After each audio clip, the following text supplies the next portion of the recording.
Vous écoutez Le Salon dans tes oreilles, une balado-diffusion dans laquelle des auteurs, des autrices et des personnalités discutent de leurs livres, de leurs lectures et des sujets qui animent l'actualité littéraire. Les enregistrements ont été faits lors du dernier Salon du Livre de Montréal en novembre 2020. Ce contenu est aussi disponible en vidéo sur www.salondulivredemontréal.com. Bonne écoute et bonne lecture.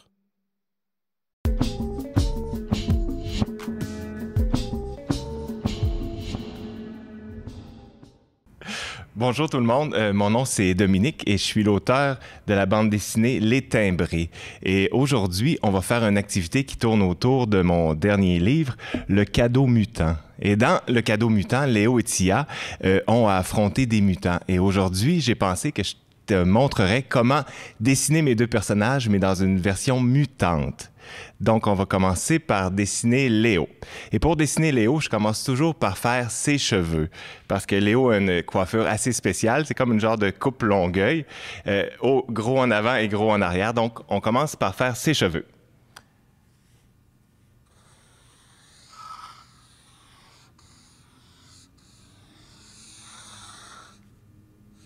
J'ai fait son toupette et maintenant, je vais faire son oreille. Et sa belle chevelure derrière la tête.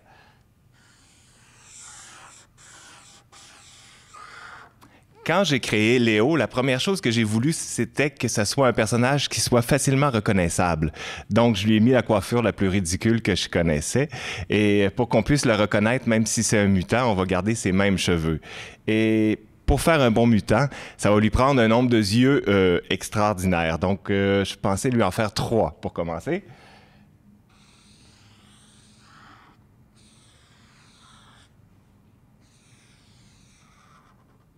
Et quand on fait des yeux d'un personnage, pour qu'il soit plus rigolo, on peut faire un œil qui regarde par ici, un œil qui regarde par là, puis un œil qui regarde en haut. Faire des yeux qui regardent de tous bords, de tous côtés.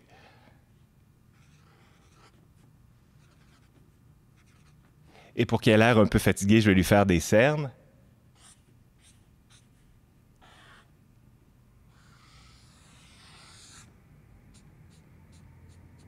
Et je vais lui faire son nez. Et maintenant, on va lui faire une bouche de mutant.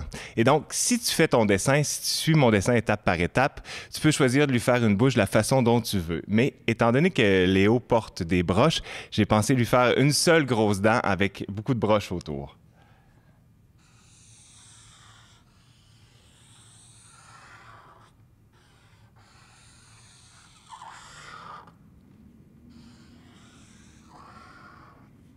Et au milieu de sa dent, on va faire un petit rond pour représenter là où la broche est prise après la dent.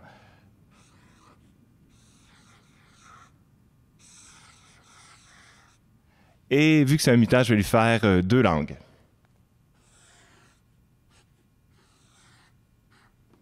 Et comme j'ai amené des crayons de couleur aussi, on va lui faire des boutons.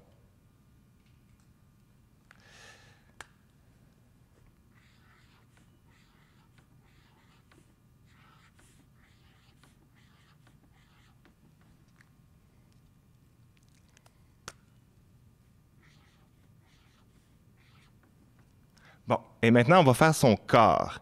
Et qu'est-ce que je préfère, moi, quand je dessine des mutants, c'est de leur faire des tentacules. Donc, on va lui faire un bras en forme de tentacule et son autre bras, on va lui faire une pince de crabe.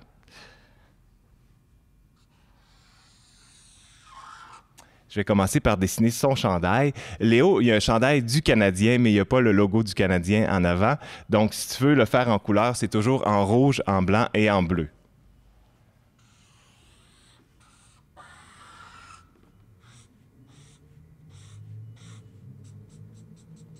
De ce côté-ci, je vais lui faire sa tentacule.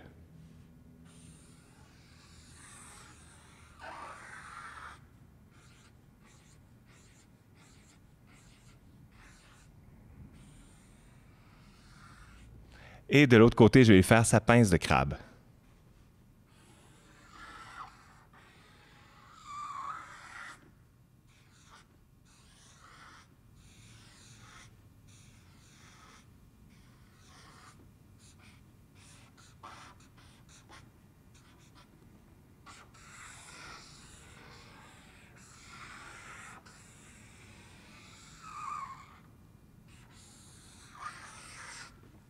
Bon, donc on a notre Léo et maintenant il faut lui choisir des jambes. Et pour ses jambes, je pense que je vais lui faire des jambes de poule. Et pour faire des jambes de poule, ça lui prend des grandes pattes et une petite touffe de poils en arrière de son corps.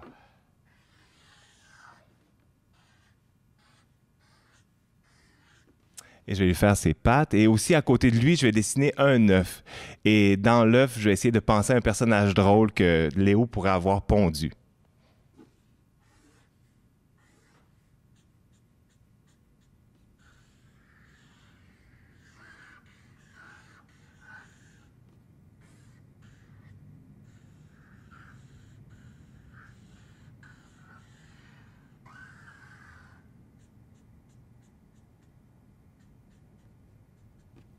Et dans son œuf, je vais lui dessiner Rodrigue, qui est le vieux monsieur qui s'occupe du club de philatélie dans les aventures des timbrés. Et je vais dessiner un bébé Rodrigue dans l'œuf. Mais toi, à la maison, tu peux dessiner ce que tu veux. Tu peux dessiner ton père, ta mère, un chat, un chien. N'importe quoi peut sortir d'un œuf de mutant.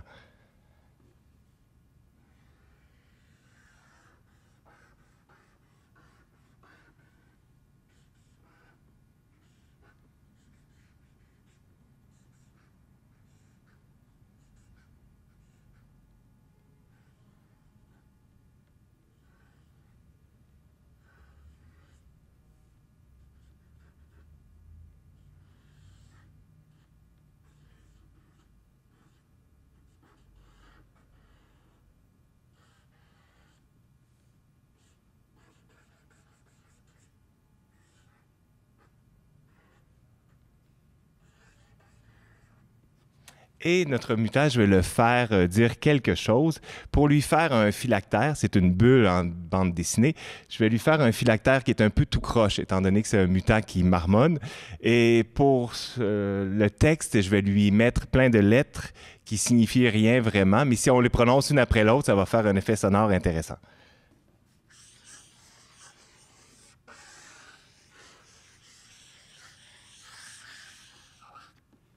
Et donc, je vais écrire HBTXVZ. HT. Et si on le prononce, ça fait qui est le bruit d'un mutant. Donc, on a notre Léo. Et maintenant, je vais te montrer à dessiner Tia en mutante. Ah, et aussi, oublie pas de signer ton nom sur ton dessin.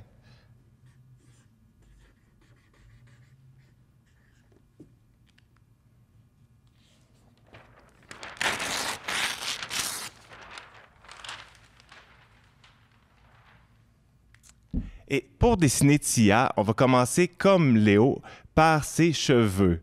Et Tia, quand je l'ai créé, après avoir fait Léo, avec des cheveux orange, avec une coupe longueuil, je me suis dit que pour reconnaître Tia dans chacune des pages de la bande dessinée, ce serait bien qu'elle ait beaucoup de cheveux puis que ses cheveux soient noirs. Comme ça, dans chaque page de la BD, tout de suite, tu peux identifier les personnages principaux. Juste avec leurs cheveux, tu vois tout de suite où est-ce qu'ils sont. Même s'il y a beaucoup de personnages, tu vas toujours savoir où est-ce que Léo et Tia sont. Donc, on va faire ses cheveux pour commencer.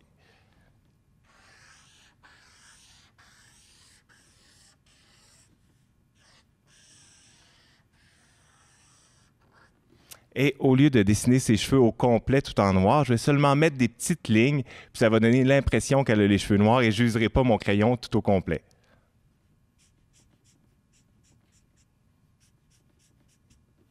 Et maintenant, on va faire ses yeux. Et vu que c'est une mutante, on va lui faire plusieurs yeux. Je vais lui en faire peut-être... Ah non, je vais en faire trois petits et un gros qui lui sort de la tête. On va commencer par son gros.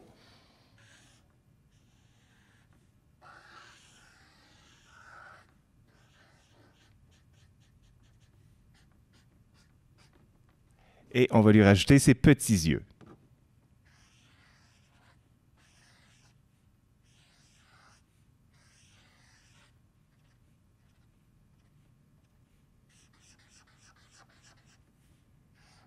Maintenant, je vais lui faire son nez et son oreille.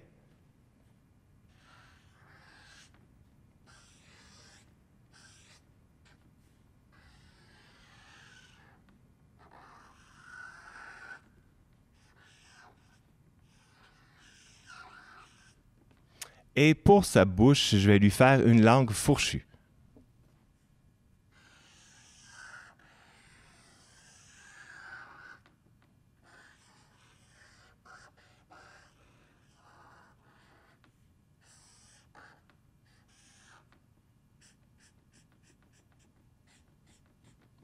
Bon, fait qu'on a notre Tia avec des yeux spéciaux, une langue fourchue.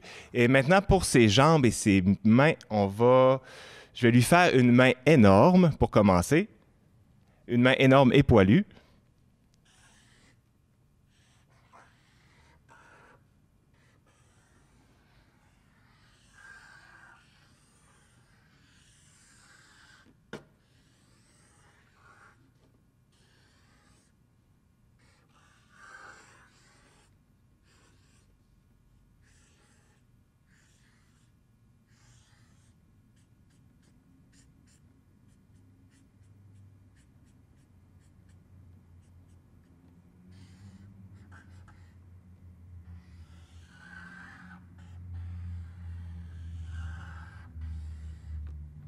Et pour son autre main, qu'est-ce que je pourrais faire? Je vais lui faire une patte de poule avec des longues, longues griffes.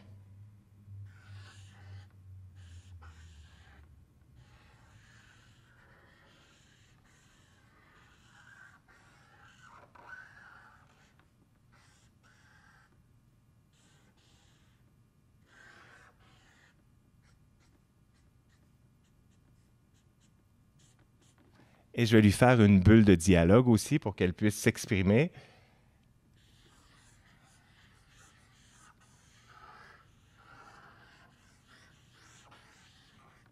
Et comme c'est une mutante, je vais lui faire dire ARG, ARG.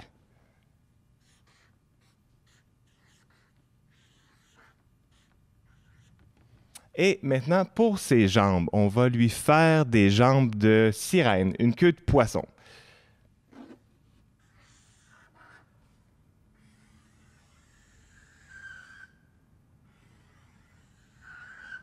Donc, en dessinant ta queue de poisson, c'est bien important que la queue touche par terre pour pas qu'elle ait l'impression de flotter, mais qu'elle soit vraiment en train de se transporter sur sa queue de poisson. Et je vais rajouter une petite flaque d'eau en dessous de la queue.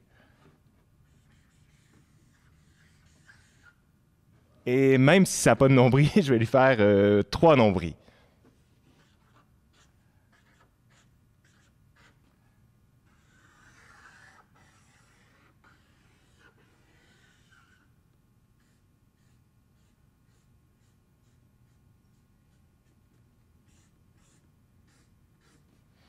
Et je vais signer mon nom en dessous du dessin de Tia. Ah, j'allais oublier, je vais lui dessiner sa petite licorne qu'elle a toujours devant elle. Mais vu que c'est une mutante, je vais dessiner une petite licorne mutante. Puis pour dessiner ta petite licorne mutante, tu peux lui faire 3 yeux comme moi, puis une longue, longue corne.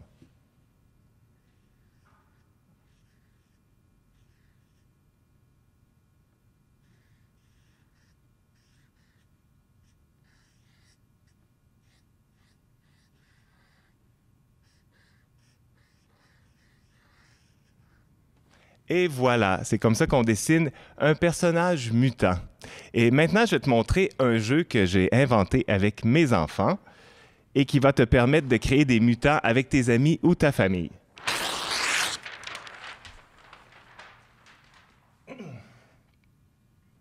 Donc, c'est un jeu assez simple.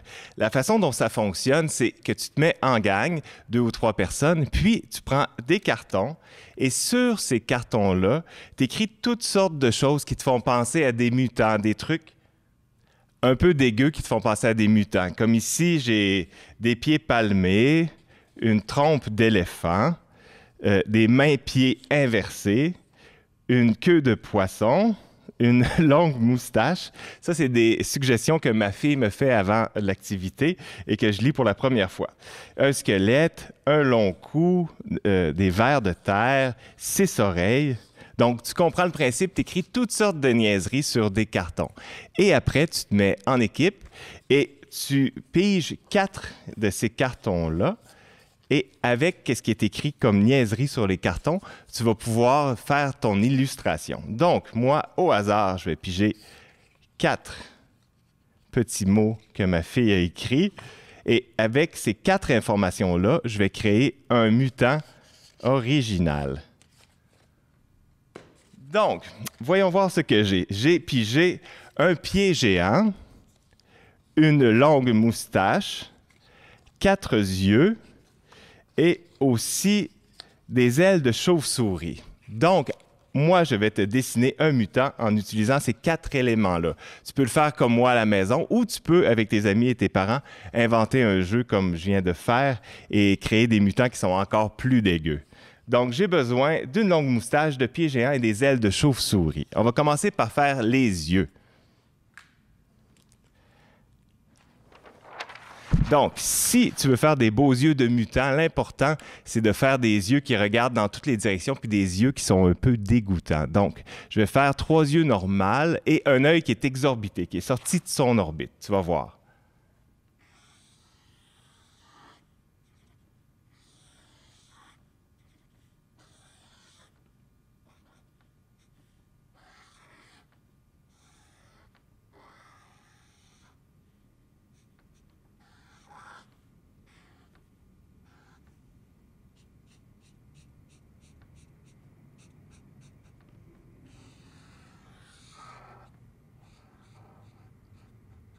Et donc, on a nos 3 yeux normaux et celui qui est exorbité qui est sorti, que je vais décorer en lui faisant des petites veines rouges autour.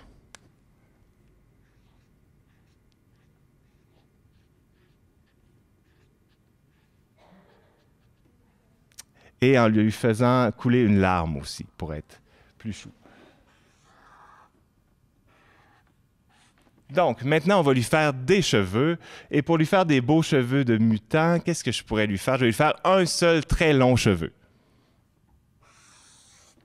sur son crâne. Je vais lui faire des grandes oreilles poilues.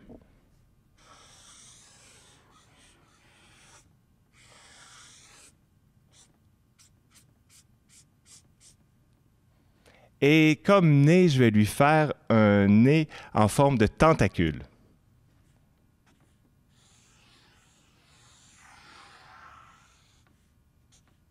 Et quand tu dessines une tentacule, pour pas que ça ait l'air d'un ver de terre ou de quelque chose d'autre, l'important, c'est de faire des ventouses.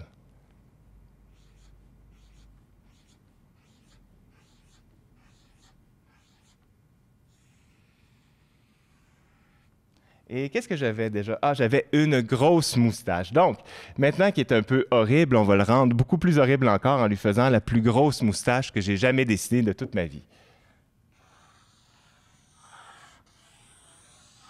La moustache que je rêverais d'avoir.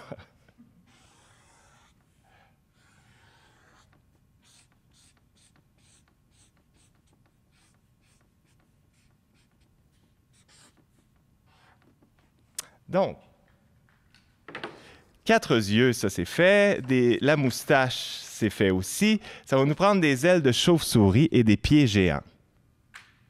Donc, pour lui faire ses ailes de chauve-souris, je vais lui dessiner son corps et à la fin, je vais dessiner les ailes. Et pour ses pieds géants, je vais lui faire des pieds qui puent. Donc, pour qu'il soit chic, je vais lui faire aussi une cravate.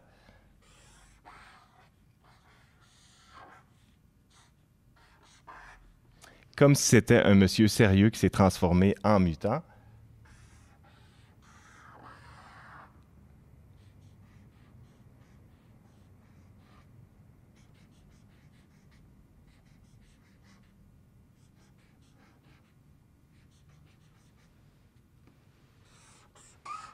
Je vais lui faire une espèce de chemise à manches courtes avec un bedon. Puis, pendant que je dessine le bedon, je vais penser à qu'est-ce qu'il pourrait avoir de spécial comme main et comme bras.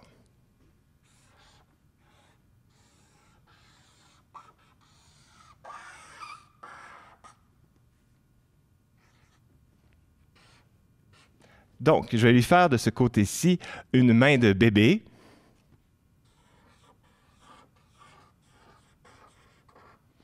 Et de l'autre côté, je pense que je vais lui faire un bras qui se termine par une autre tête.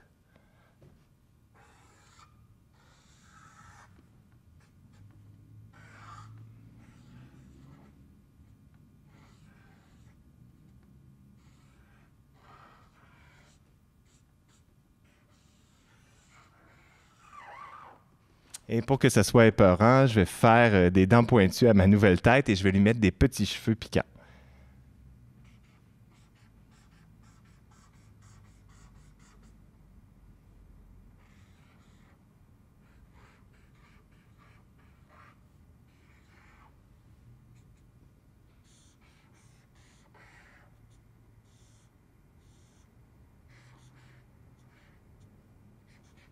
Et donc, qu'est-ce qu'il nous reste? Ah, les ailes de chauve-souris dans son dos.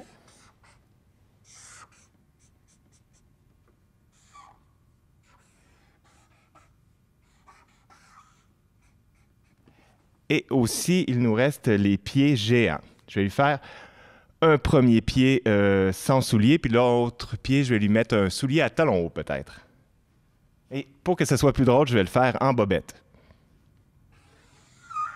Et pour dessiner des bobettes, le truc, c'est très facile, c'est de faire 2 lignes sur le devant, comme tu vas voir ce que je fais.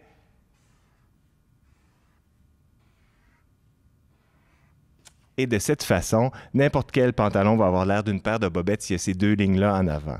Et il ne faut pas se gêner aussi pour faire des décorations. Je vais lui mettre des petits cœurs.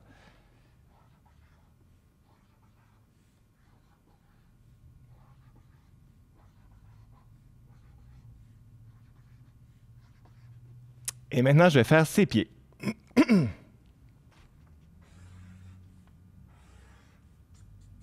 Je vais lui faire du poil aux pattes, des petits nuages et aussi, vu que c'est un pied qui pue, je vais faire des insectes qui volent autour de son pied. Et ce que je l'ai dit, je vais faire des petits nuages de mauvaise senteur aussi.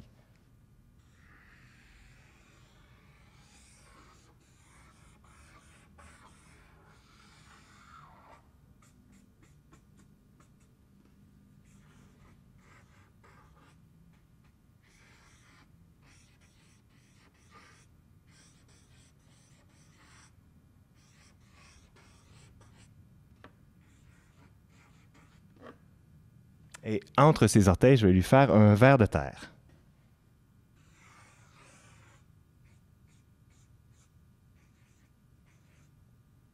Et en dessinant mon ver de terre, j'ai réalisé que j'avais oublié de lui faire une bouche. Et je vais lui faire un grand sourire.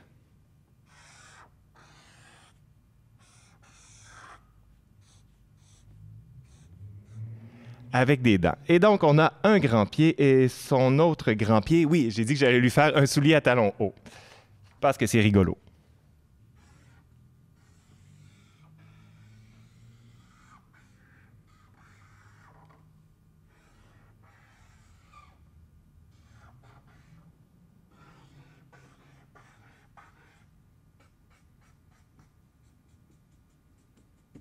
Et voilà. Et donc, pour dessiner des mutants, c'est facile. L'important, c'est de dessiner tout ce qui te passe par la tête, tout ce qui peut faire un peu peur, puis tout ce qui est rigolo. Donc, j'espère qu'à la maison, tu vas en dessiner avec tes parents et tes amis. Et maintenant, pour terminer mon animation, j'ai reçu des questions auxquelles je vais répondre. Donc, la classe de Madame André de l'école Village des Jeunes à Saint-Eustache me demande combien de temps prenez-vous pour écrire un livre ou pour faire des illustrations? Pour écrire un livre, une bande dessinée a 136 pages et ça me prend environ 7 mois pour la dessiner au grand complet. Ça me prend 1 mois pour penser à mon histoire et après, ça me prend 5 mois pour faire toutes les pages intérieures. Et qu'est-ce qui est drôle, avec le cadeau mutant, ma dernière bande dessinée, j'ai commencé à l'écrire pendant la pandémie. Avant la pandémie. J'ai commencé à l'écrire, ça n'existait même pas encore la pandémie, puis j'avais fait une histoire qui parlait de la grippe dans une école. Et j'ai terminé mon histoire au grand complet pendant la pandémie en confinement. Et c'est seulement à la fin que j'ai réalisé que c'était peut-être pas une bonne idée de faire une histoire au complet sur la grippe. Donc, je l'ai recommencé. Et tous les éléments qui parlaient de la grippe, je les ai remplacés par des éléments qui parlaient des mutants. Et ça a été une bonne idée vu que c'est beaucoup plus le fun de dessiner des mutants que des gens qui ont la grippe. Question numéro 2. De la classe de Madame Lynn de l'École des Mésanges, pavillon Sainte-Marie à Joliette. Qu'est-ce qui vous a inspiré pour les personnages détimbrés? Qu'est-ce qui m'a inspiré? Pour la création des personnages, comme je le disais tantôt, qu'est-ce qui m'a inspiré? C'est leurs cheveux pour commencer. J'ai pensé à premièrement, à la coupe que je trouvais la plus ridicule, qui est des cheveux orange avec une coupe longueuil. Et j'ai pensé à la coupe que je trouvais la plus spectaculaire, ce qui est une grosse touffe de cheveux noirs comme Tia est là. Et qu'est-ce qui m'a inspiré pour les timbrés aussi? L'histoire des timbrés, je ne sais pas si tu sais, c'est l'histoire d'un club secret qui est caché derrière un club de philatélie. Donc, Léa et Thio découvrent dans leur école un club de philatélie, mais la philatélie, c'est pas populaire. Il y a personne qui veut faire de ça. Donc, ça permet au club de rester vraiment secret. Et qu'est-ce qui m'a donné l'idée pour la philatélie? C'est que mon frère était un philatéliste. Quand j'étais petit, il y avait des timbres partout chez nous. Et j'ai toujours trouvé que c'est une activité qui était intéressante, mais pas très connue, pas très populaire. Donc, quand il m'est venu le temps de trouver une raison qui ferait qu'un club serait secret et que personne s'y intéresserait, j'ai pensé à la philatélie. Et j'ai appelé mon frère pour rire de lui un peu. Et question numéro 3. Des élèves du Centre de service scolaire de la Grande Seigneurie. Est-ce que l'on devient dessinateur, illustrateur parce qu'on a du talent ou c'est le travail et la persévérance qui entraînent le talent? Ça, c'est une très bonne question. Faire du dessin comme moi je fais, c'est un peu l'équivalent de faire un sport. Imagine tes amis à l'école, il y en a toujours un ou deux qui sont bons dans le sport, mais ça ne veut pas nécessairement dire qu'ils vont faire ça comme métier. Ça prend un talent à la base pour le sport ou pour les arts, et après ça, ça demande une montagne de travail. Donc, moi, je suis rendu bon comme ça, mais il y a des milliers d'heures de travail derrière ça. Donc, c'est un métier qu'on doit faire par passion avant tout. Et c'est ça. Question numéro 4.